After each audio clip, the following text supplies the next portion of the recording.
So today I'm in the green zone of COP26 and looking around at some of the ideas and solutions, and we were joined while we were having a cup of tea by Edwin from the Royal Society of Chemistry. Edwin, I'm fascinated. What can chemists bring to the party to help try and mitigate climate change? So there's a huge range of things that chemists are working on, mitigating it environmentally, but also the sort of peripheral requirements that in order to get to net zero we need to deliver on new technologies. And the area that we're looking at most closely at the moment is batteries and energy storage, because we're going to need, depending on where you are in the world, I know that that's something that is close to your hearts as well, but if you're in Kenya, there's a very different kind of availability of energy from the sun, from say in Glasgow on an average day. So yeah, we as the Royal Society of Chemistry, we've got this enormous community around the world, and what we've tried to do is bring together scientists from all continents, all nations, to sort of give their expertise and talk about the different chemistries for different batteries and energy solutions that are in research and will be absolutely crucial in combating climate change.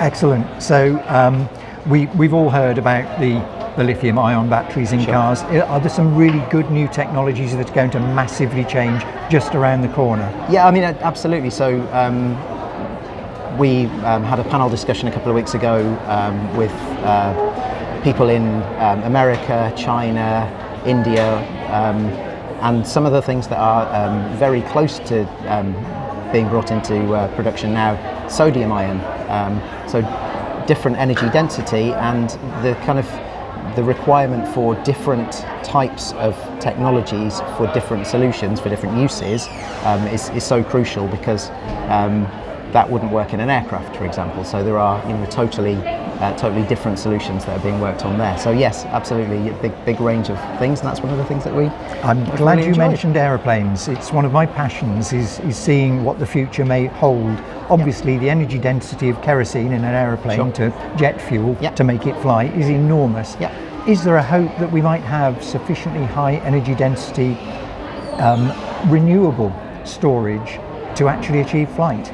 Potentially so, and I know that there are all sorts of ideas that people have with using things like metal organic frameworks, MOFs, which allow you to store fuels at a much higher density because of the way some clever chemistry works. And so potentially having the wings of planes made out of these materials that would allow you to then have hydrogen storage or something that would be a kind of renewable fuel.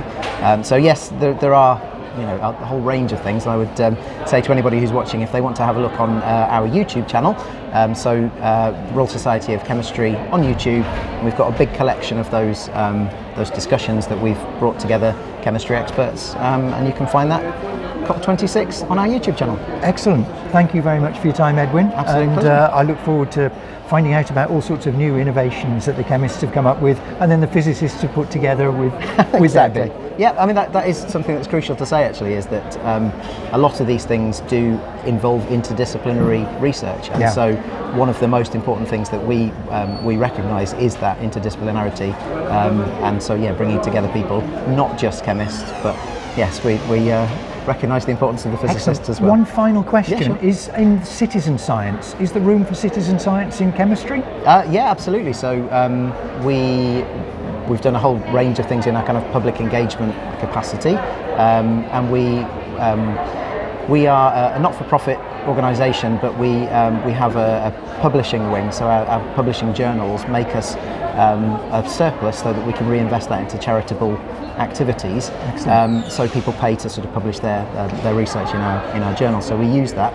And yes, one of the big things that we fund is outreach activities, and some of those things go to all sorts of exciting citizen science projects. Well, chemistry certainly sounds a lot more exciting than when I was at school, so thank you very much for your time, Edwin. Absolute pleasure.